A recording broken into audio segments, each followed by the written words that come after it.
Good morning. Welcome to Satsang.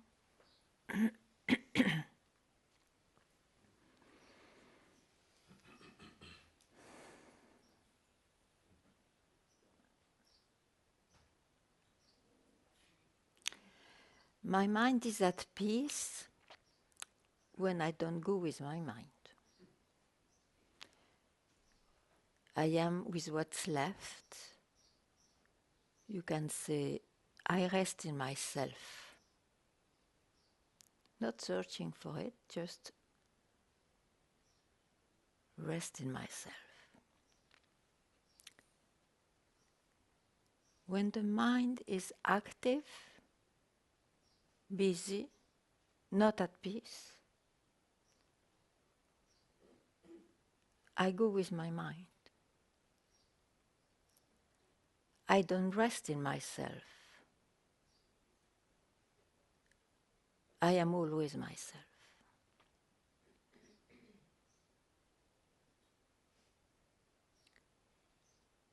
You are always yourself, whatever stages or states of mind appear. That's the realization to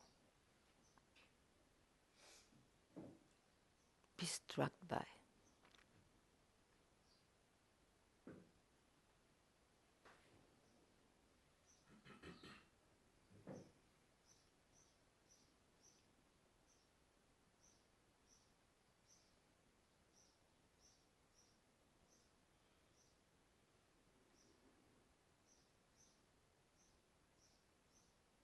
Any question about it?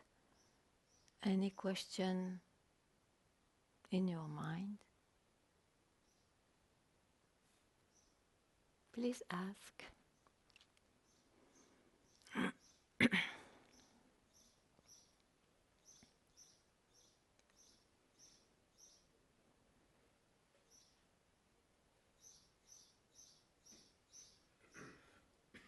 Yes, please. There is a mic coming. Thank you. Hi. Maybe you can respond to the saying, the mind is not in your head, but the head is in the mind.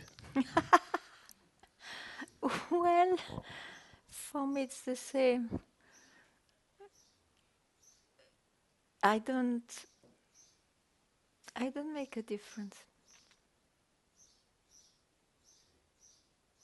So there's more than one mind. Sorry? So there's more than one mind. What do you mean? For yourself there is only your mind. And in your mind you make a difference with so many other minds. Because what's the mind? A mind is a movement which appears, disappears, which has the capacity to divide, to separate, to define, to search. That's the mind. To produce whatever appears. So what's interesting more to know or to try to understand what's the mind is to understand what is the root of that mind? What's the subject of that mind? Because we speak of like of an object, of a tool, of a media, isn't it? There must be a subject of that. What is the subject? How you will call it?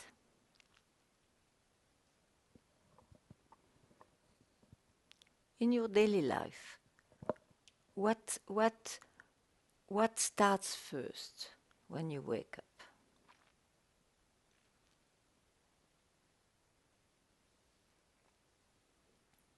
Well, that's not always the same, but most of the time probably is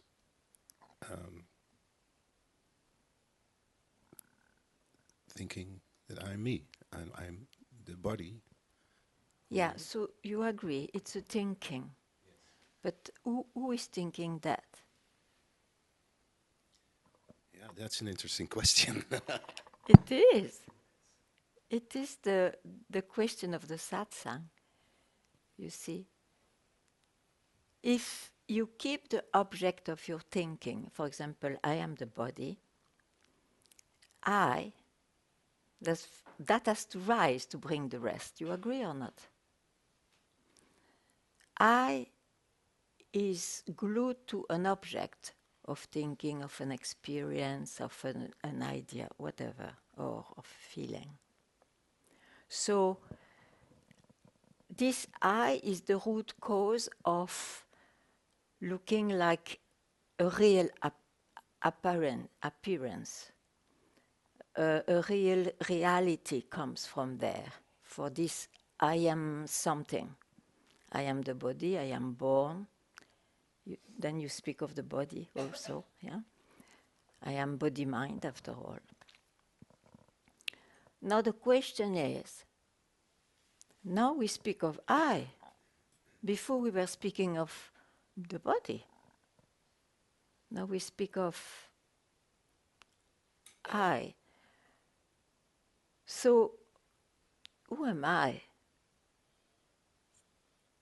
And you don't glue anything for once at this I. How long this I remains? Tell me now.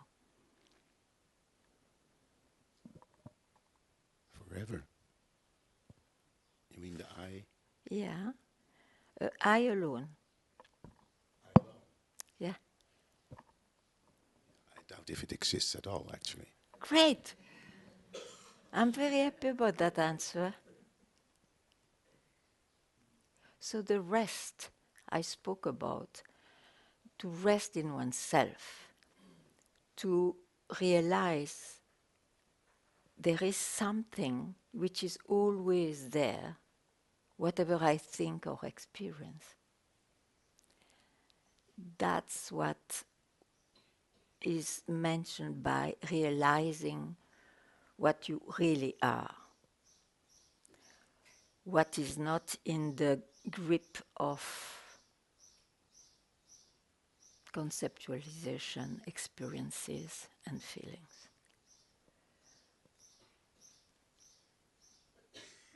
So you can have a real moment of peace in your life. In those 24 hours multiplied by your age. A split second can erase that for a split second. And the impact is extremely untouched, untouchable.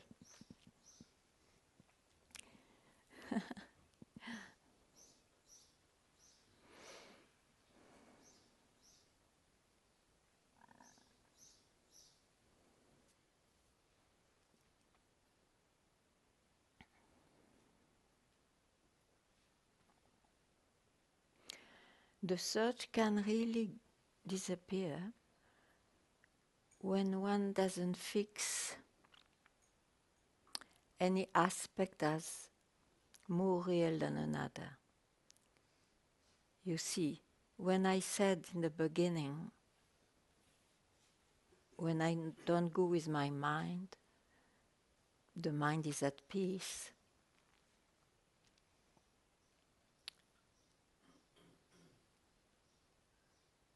The mind is at peace is an experience. It's a state of mind. So the realization is really not to attain a certain state of mind. It is really to see that whatever sustains everything, my real nature, is here, whatever appears.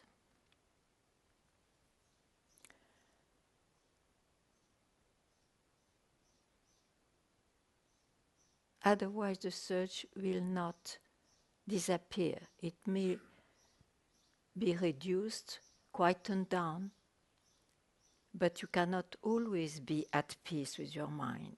So you will find fault with that. You will think, I've not yet attained what I am. So the search goes on. And that's dramatic.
Yeah.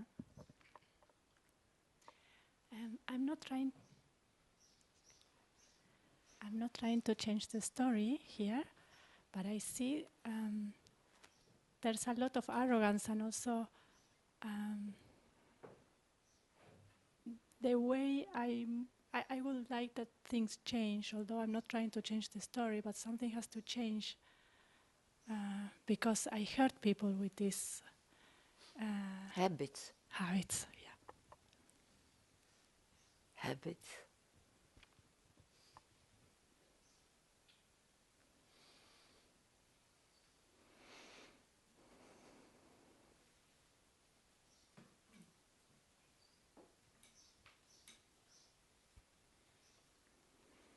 You see, it's not because you will be at peace with your search that this body-mind will necessarily become saintly, means not hurting or whatever. That's another work. And it's whatever you want to do about that, you do it. But it has nothing to do, I would say, with the real nature which is common to all, that we suddenly realize. You speak of body-mind, isn't it? You speak of the person.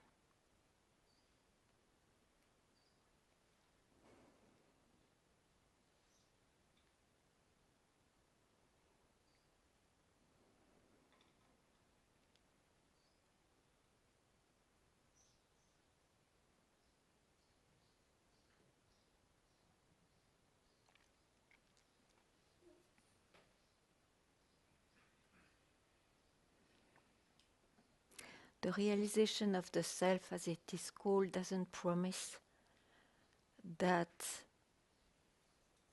it may tremendously change your person, habits and behavior. This is not the promise. Promise, you say?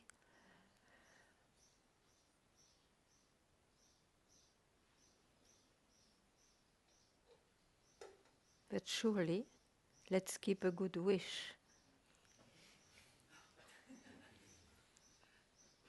But that's in the world of wishes.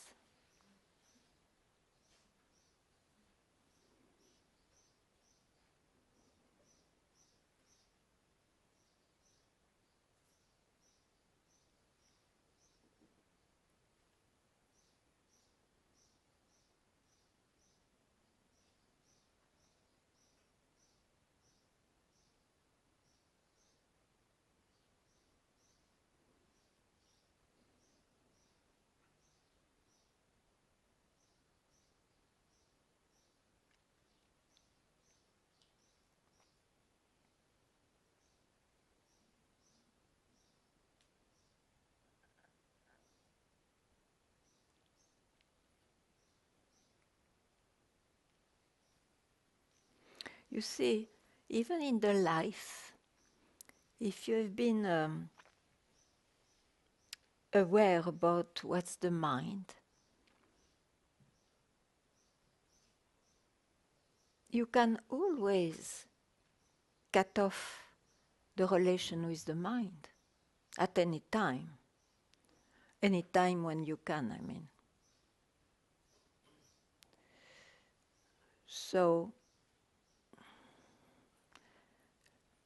that's samsara. There was something hurting. It's samsara. It is this world of my body and mind. At the moment this may appear in you, you may just keep quiet. Just a moment to honor what you saw.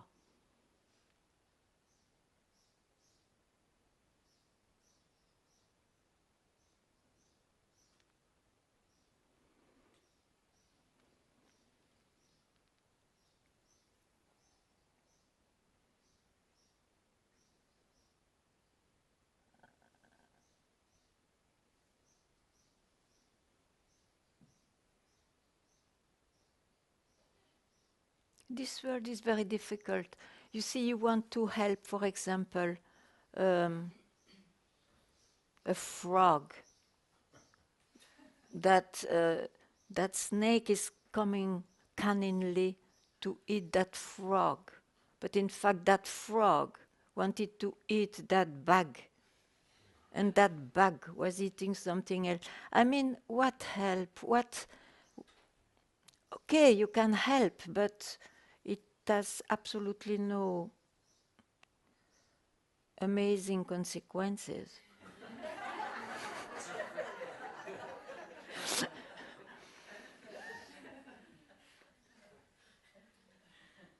And the dog, he will eat the snake. And I mean, but let's keep good wishes. So the frog may disagree with you. The frog disagrees. The frog is proud.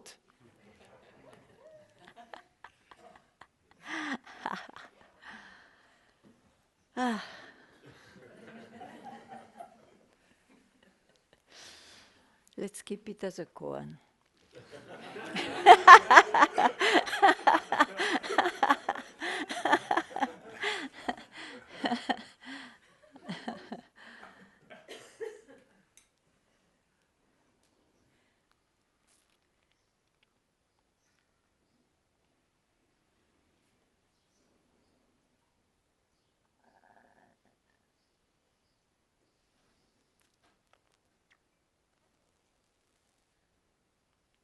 Papaji was always starting the satsang by let there be peace and love to all the beings of the universe.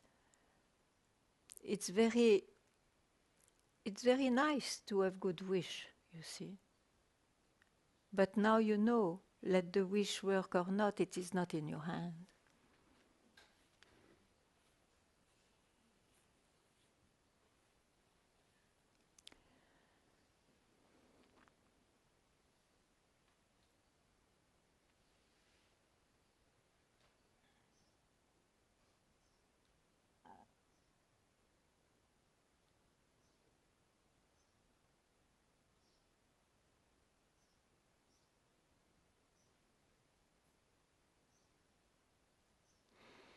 You know, the goal of satsang is not to have an empty mind.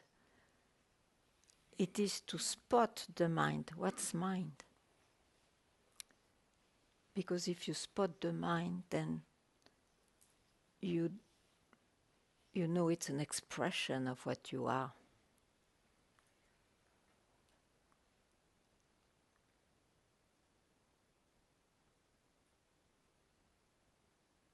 So don't expect. You cannot achieve that anyway.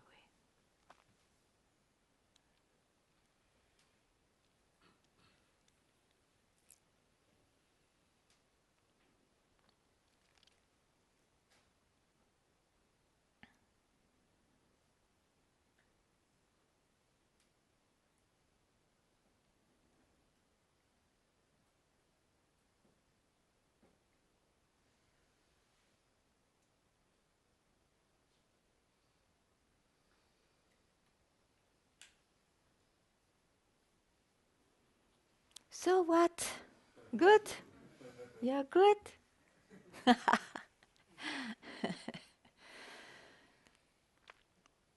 Yes, can I have a tea? Tea. Thank you.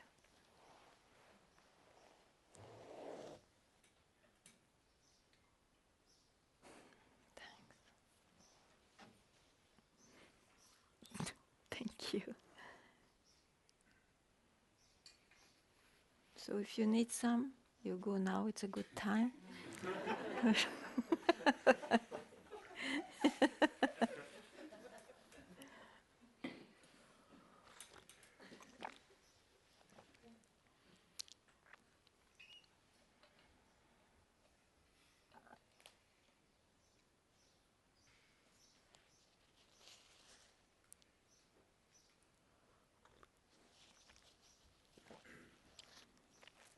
The mind is like a turtle.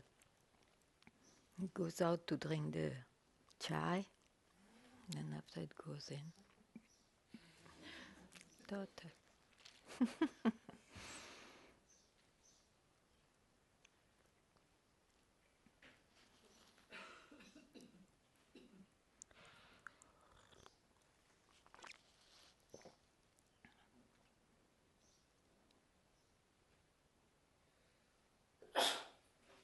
Yes.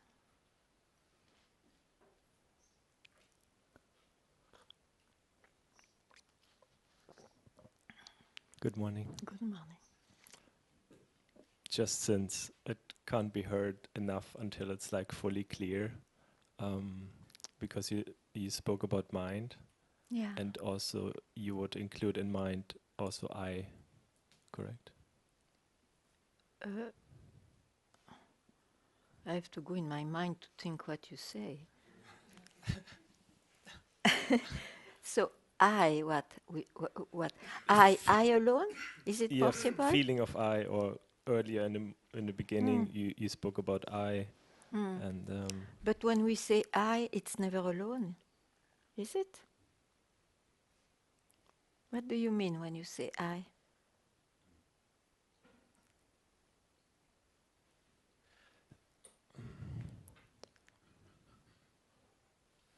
yeah, it's tricky too actually. That's why we are searching, because it's tricky. I is not alone. You mean I am born, I am what I appear today, I am my mood.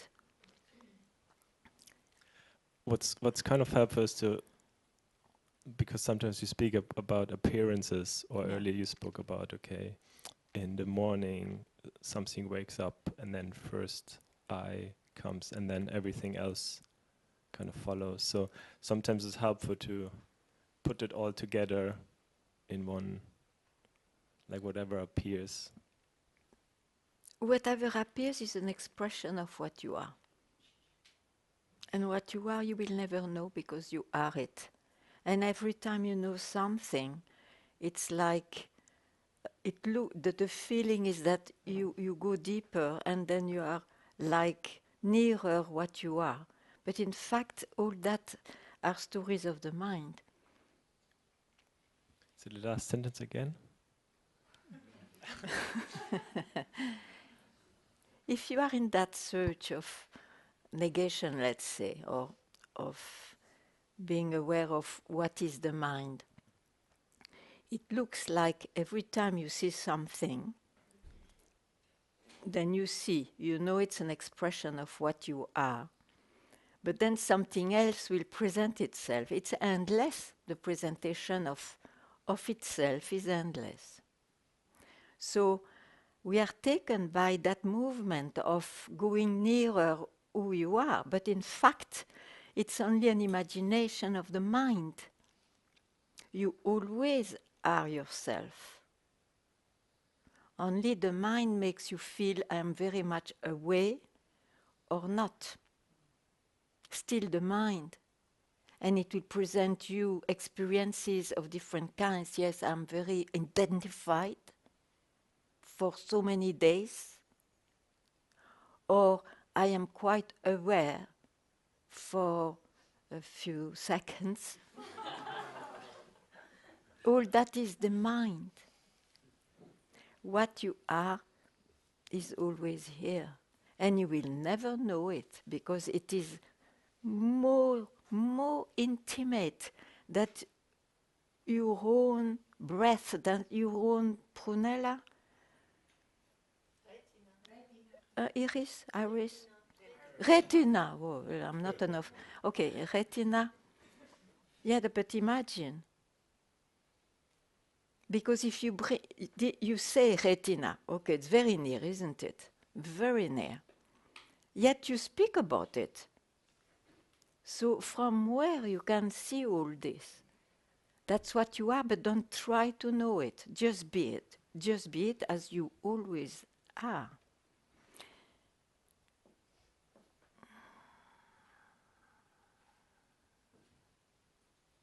Something else?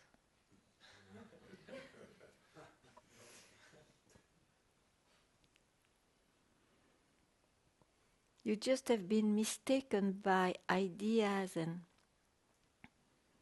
wishes and whatnot, expectation because of beliefs that you have to attain what you are. You just have not to listen to your mind about it. Because only in the mind it is attainment and non-attainment, ignorance and illumination. Isn't it so? And that can be done just now, suddenly.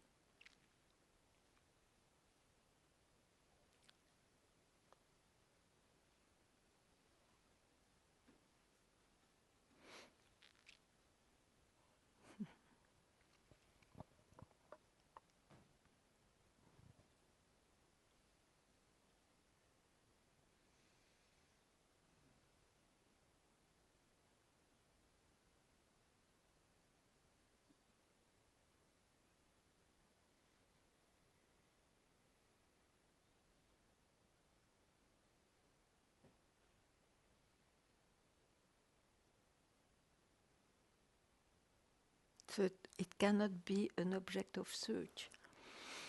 This is the thing.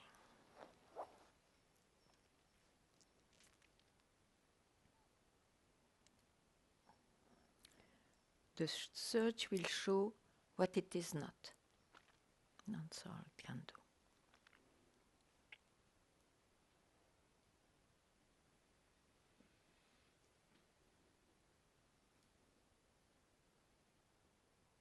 The frog? Frog?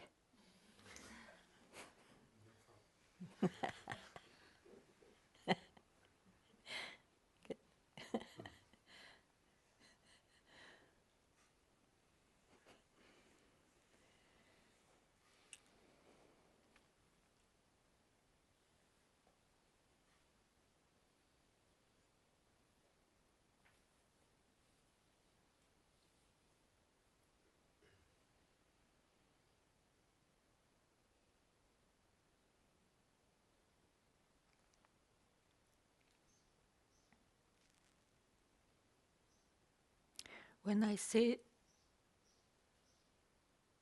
what it is not, I should say that the expression is that itself, but in its limited form.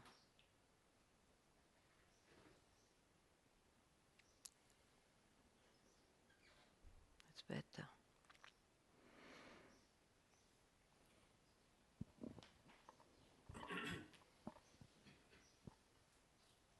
Yeah, I was cherishing this concept of obviousness. Like Yeah. something becoming obvious. Yeah, I like that one. And me too. I like that. But even that, from what I hear, is still a concept. It's still Is it always here? no. So that's the answer.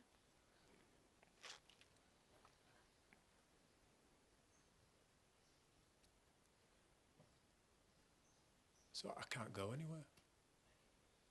You have not to go anywhere. I never told you to go anywhere. I can't do anything with what you say. That's great.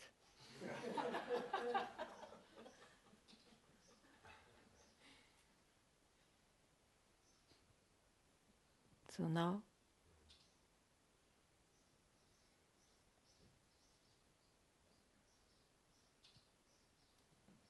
and yet,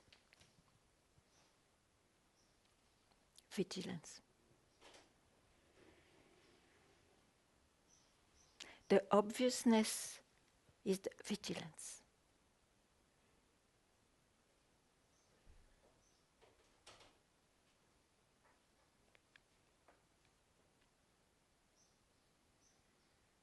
It has as much power of appearance than all the rest. So include vigilance in your manifestation.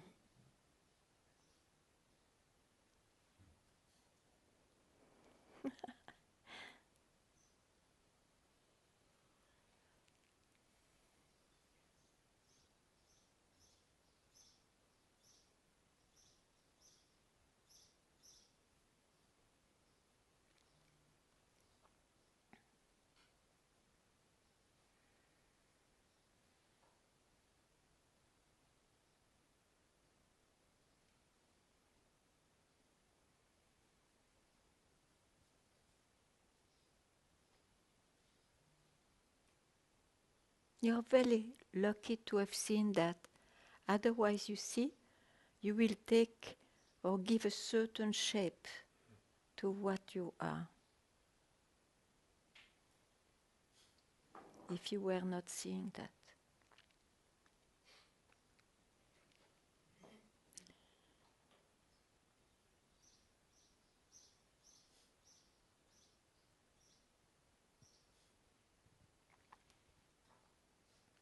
Everything else has a flavor of becomings, and this has a flavor of being.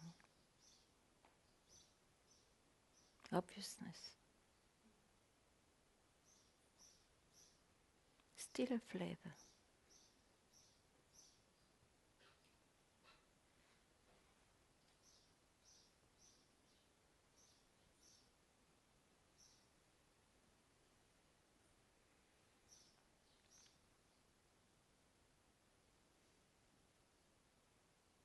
The flavor of obviousness will never wake you up.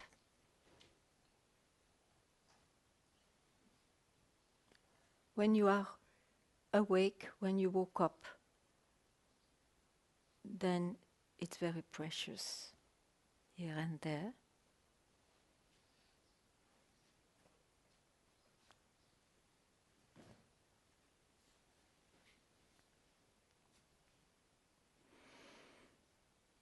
Up to your last breath.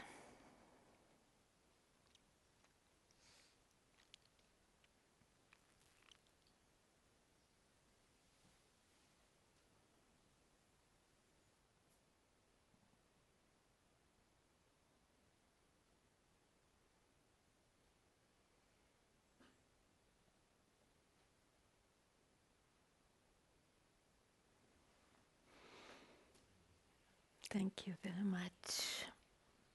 Let there be peace and love to all the beings of the universe.